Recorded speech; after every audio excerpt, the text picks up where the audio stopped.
Today's topic is how do you see yourself, and sort of taking a personal inventory and being open to the surprises that arise when we take a neutral sort of perspective. So before we get started, let's just take a minute or two to get present, and let's take a deep breath in through your nose and hold it. And imagine clean, crisp oxygen just flooding your lungs and flowing into your bloodstream and nourishing every cell and every organ and bringing vital life energy all throughout your being. And now let's exhale any tension, any stress, any negativity, fatigue. And let's take another deep breath in through your nose and hold it. This time, imagine brilliant, bright light lighting you up from the inside out, illuminating all your cells, electrifying your electrons and molecules, and connecting you with the world beyond. And as you exhale any remaining fatigue, negativity, stress, tension. And now let's just gently press our palms together. Really softly feel the tingling of your fingers against your palms, that tickling sensation in your fingertips, in your palms. Just presence yourself to the deliciousness of being in this physical form. And welcome, welcome, welcome. Bring yourselves present right here, right now. It's great to be here with you this morning. We're talking about what do you see when you look at yourself, when you have a look at who you are. And this came up out of a session that I did with a client yesterday, where we were just sort of taking a personal inventory, like looking in. And I invite you to do that, to take a moment, because I realize I don't do this either. I have a sense, I don't spend a lot of time thinking about, how I show up in the world, or who I am, or where there might be an Achilles heel that I could address, or,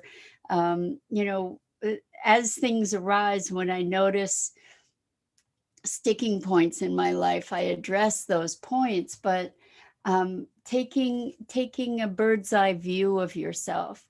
Good morning, Rosalind. Great to have you here as always. Welcome, welcome.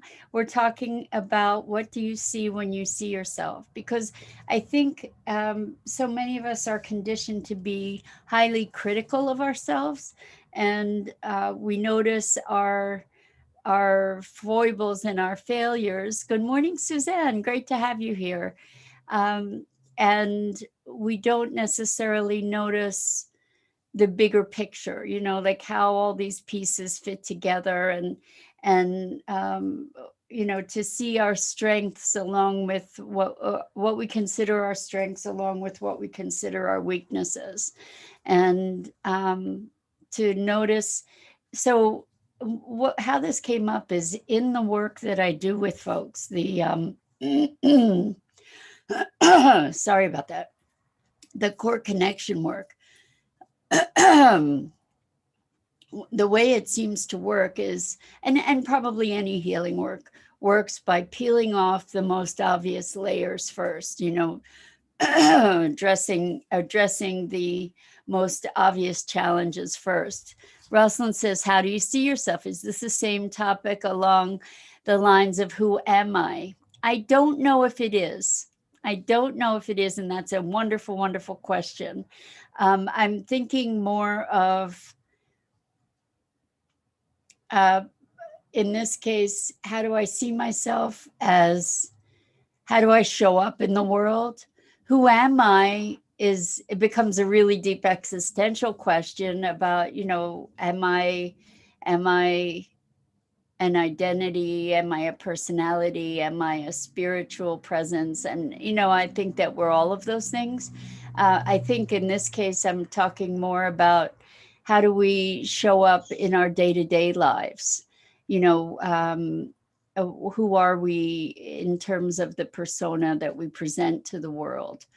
And at least that was the intention for today's conversation, because when we notice our strengths and our weaknesses. And I'm just using those words, not like they're any kind of absolute, but when we notice, how do we show up? Like, to take an inventory of, what are the things that I would like to shift in my life, and what are the things that I haven't acknowledged in my life, as far as the communications I have, or the impact I have in the world, or that I desire to have. Those kinds of questions is what I was thinking we could focus on today. Good morning, Robert. A busy morning, huh? Well, welcome. I'm glad you made it. We're talking about a personal inventory, to just be looking at ourselves as if we were looking at ourselves from the outside in, because we tend to be overly critical of ourselves and not necessarily recognize the bigger picture. And so, or in other cases, we tend to over idealize ourselves and not recognize maybe our vulnerabilities or sensitivities or whatever. So join, welcome. Hello, good morning, beautiful soul. Always good to see you and your beautiful smile. How kind you are. Thank you so much. That's very sweet. And welcome, Dennis. Good morning. So we're talking about having a broader perspective on who we are, and one of the ways, maybe not who we are in an essential sense, but how we show up in the world. And taking the perspective of an outside person observing us or seeing us, what would we see? And I think it's an interesting exercise, because I think there are insights available to us from the perspective of someone outside ourselves. And I know it's another thought experiment, right? That's that's what we do here, is have these thought experiments and conversations. But what would you notice about you? Like, how would you see yourself if you were looking from the outside in? If it were somebody else that was doing the things that you're doing in the world, what would your opinion be of them? And I think it's a powerful exercise, because I think there's an opportunity, to be looking from the outside in and the inside out, both at the same time, like to juxtapose those two perspectives, to gain perspective, to gain a broader vantage point, to maybe give yourself some recognition for the way you show up in the world, like if you were an outsider observing your interactions with your friends, or with your pets, or with your household, or with your work, or with your free time, or just to be on the outside in, maybe you would see, wow, you know what, that person's pretty cool. Look at some of those, look at what that person's doing. Look at how that person interacts with other people. And this isn't with an intention to be egocentric, but to gain perspective on ourselves. And sometimes, maybe we would see something that would be like, wow, it would be really powerful to cultivate this other aspect of myself more, to notice that that this person, if you had a real insight into them, what would you notice about them? Well, maybe they want to be able to be having a richer experience of life.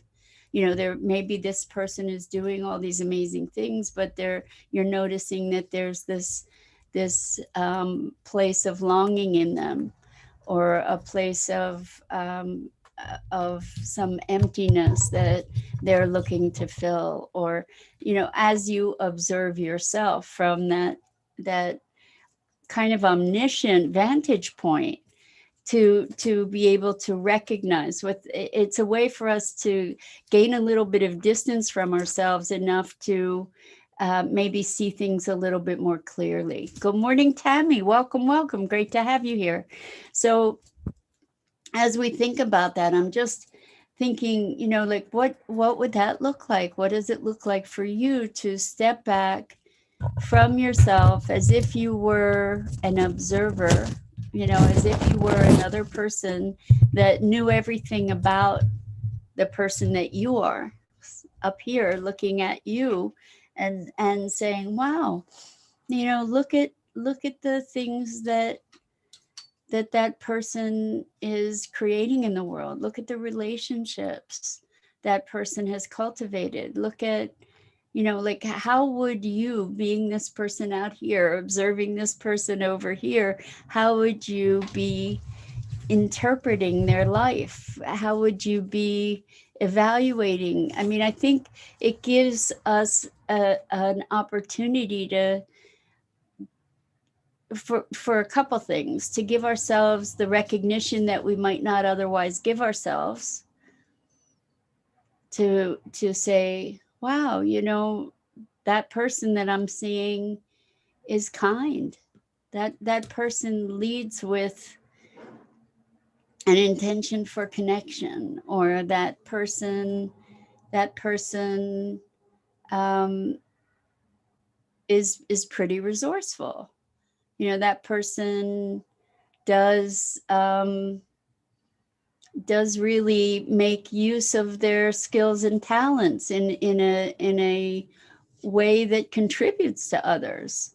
What other kinds of what kinds of things do you see when you take a vantage point on yourself? Like, if you were you as an outsider observing you as a different person, what might you notice that you don't typically recognize in yourself? Because I don't know about you, I don't really spend a lot of time thinking about how I show up in the world.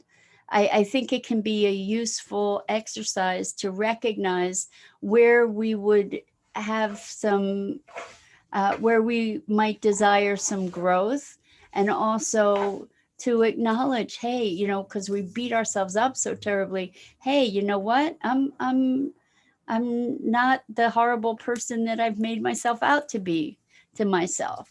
So Rosalind says, I used to see myself as someone who doesn't like to socialize. It's quite opposite, I found out. That's a wonderful revelation. Very good for you. How about that? I'm starting to notice I have more confidence to be myself and less judgment to act a certain way in a social setting. Congratulations for that, Rosalind. That's huge. So when we do have more confidence in ourselves, then we're more willing to act the way that we act in a social situation, and to be more authentic, which is really interesting. As we have greater self-acceptance, we act more authentically. It's really interesting. I just had this revelation as I was speaking, and I figured, okay, well, it came up, so I should share it. And one of the things that I noticed is, or that just came to me, is that one of the places that I feel most completely authentic is in my coaching relationships, in the relationships with my clients in through coaching, because then I am able to, I'm really given the freedom to be speaking what I see, and that's the venue for it. Like, it's not necessarily appropriate in a social venue to be speaking what you see all the time. um, and you don't have permission, you don't have the invitation to be speaking what you see necessarily in social circumstances, right? And so there's a richness that I so embrace and appreciate and cherish with my clients, because we get to have this deeply authentic, vulnerable relationship. You know, it's very real, and that's something that I recognize, that I really cherish. Joyne says, I wish I knew how to recognize my bad habits a bit more. I'll try to, I will have to try to stand outside myself more and observe myself. So you might surprise yourself to notice not just what you are considering bad habits, but what you might see the impact of those behaviors differently if you stand outside yourself to observe, you know, to recognize, oh wow, that interaction, that person's really reactive, and you might see that reactivity in yourself, but you also may see some really marvelous traits that you don't typically acknowledge in yourself. I think I think in many cases, people are more inclined to be deeply self-critical to a paralyzing degree, more than they are self-aggrandizing, or more than they are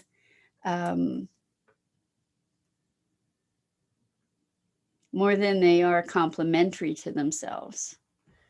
I think, though, that you do bring up a very good point, Joyne, that there may be certain behaviors that we have that when we are able to observe them from the outside, we do get to see that perhaps we might prefer a different behavior. We might prefer to shift our behaviors because we see the consequences differently.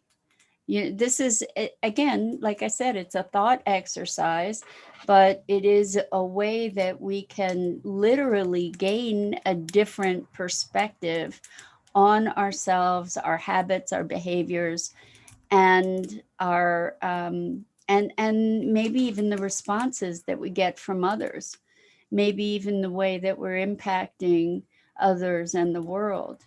And I think we misguidedly use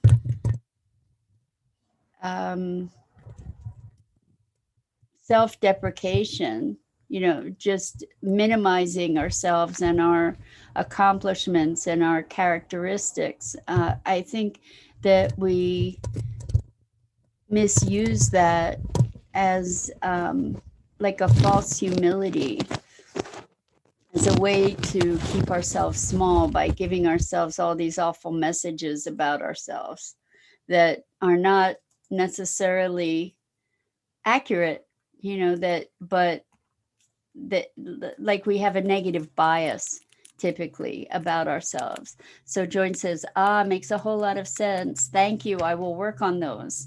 Good, good, good. So yes, because one of the things that I think is so important at this time in human history is that each of us rise to our purpose, that each of us be an expression of our soul's calling here at this time. And in order to do that, I think it requires a certain sense of alignment and integration with oneself, and to be able to come forward and speak and presence yourself in the world, and to have this strength of self and character, to be able to fulfill the thing that we came here to fulfill. The world needs us to be stepping into our power and purpose now more than ever. It's like all hands on deck right now, and for the foreseeable future. And so we all get to show up, and if it supports us in showing up to be able to take this external perspective, great. Whatever tools we have the ability to use, the better. And Joyne says, I need to know how to let things go. I'm trying, but will focus more. Thank you so much. So here's the thing about trying to let things go. Trying is not doing. And it's like, how do you do without trying, right? It's a challenge, and there's a distinction also to look at here between doing and being. And what I tell people, works better for me anyway. I'm not an expert at letting go, but I am much more facile at expanding to include. So the things that I think I should be letting go of, maybe if I give myself permission to expand to include those things, the fact is that I'm then bigger than those things. I am much more. Those are no longer the things that define me. Those are the things that are part of me. And I do believe that given the right circumstances, any of us are capable of anything. And if we recognize that that's just how it is, that, if in the perfect storm, we could be capable of anything, even though we would hope that we might not be. There could be that perfect set of circumstances that would drive us into anything, any behavior, when we expand to include that it is a humbling experience, and an experience that allows us to have more room for our own humanity, and consequently for the humanity of others. And Rosalind says, when thinking about a new project, I tend to share my ideas with a certain group of people and not others. When we do that, maybe we're looking for validation. Well, it could be that we're looking for validation, but the other thing is that when you have a new project and you're sharing ideas, I think it's important to be discriminating and discerning about who you share things with, because some people are dream killers, and they think it's their job to be showing you the potential downside for things. And when you're in the beginning of a new project, when you're formulating an idea, that idea can be really fragile. And to have before that idea has any kind of embodiment, to have someone tell you that it's crazy or ridiculous, and you be susceptible to that vantage point when something is very new and very young and not fully formed, could be devastating. Perhaps it could stop you from going down a really long and dark road too, but it also could be ending your adventure. So as an example, early on when I came up with my vision of the eco park, this is a vision that I have that is of a World's Fair type thing that is based on sustainability, that is a permanent World's Fair on the scale of the Disney franchises globally, that would be a global learning center and a resort kind of place where you can go like like you would to Disney, but here you would be able to learn about all kinds of sustainability technologies and techniques that exist and that are being developed. And it's just like this phantasmagorical place where you go and experience all these new things, learn without even knowing you're learning, and come away transformed, because it's so magical and full of wonder and opportunity and possibility. And early on, I was at a like a mastermind group, and I shared this idea, and there was a guy there that said, "You're never going to do that." And I could have allowed that to kill my dream. Instead I said, just watch me, and we'll see. Like that was the birth, or responsible for the birth of the podcast that I have with my partner, my business partner, Scott Billy, called Sustainability Now. And I now have connections with people all across the globe doing remarkable things related to sustainability that would have some representation in the eco park. And so it's evolving. And that's why when you say you want to maybe be alert to who you share your dreams with, at least in the beginning stages, then maybe you do want validation. And then at some point, it is really important to go outside of that circle, to hear the skeptics, to hear the other vantage point, not to necessarily allow it to kill your dream, but perhaps to inform you about some of the potential obstacles you may encounter that may or may not be valuable. And so Joyce says, "Oh, hello, Birdie. What's the name?" And that is Maggie. And thank you, Rosalind, for tuning in and introducing Maggie. Maggie is the star of the show. She's sort of flying around the room right now, but yeah. So she I don't know if you hear, she just was saying her name. Anyway, so maybe do this exercise for yourself, where you are a compassionate observer standing outside yourself, observing this person that you are showing up in the world, and notice if you recognize aspects of your being, or this person that you are showing up in the world that you might not have otherwise recognized. And I think it's a gift to be able to give to yourself, and also from that vantage point to be looking at um, from that outside observer place, to be looking at that person that is you, looking at that person's heart, and the longing they may have in their heart for um, different aspects of life that maybe they could enrich. So it's a radically different point of view from the point of view that beats us up for um, every little well, I'm trying to think of the word, um, every little thing that we perceive as having done wrong, or things that we perceive as something that we could have done better.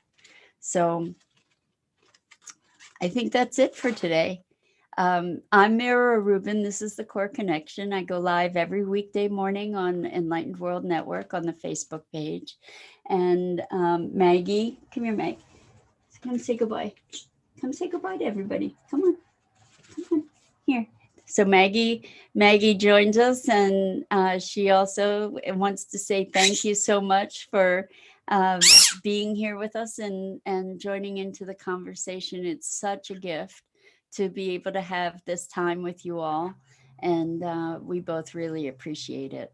So until next time, take a moment to see yourself from the outside, and to recognize the gifts that you bring to the world, and be generous to yourself and to others. Lots and lots of love.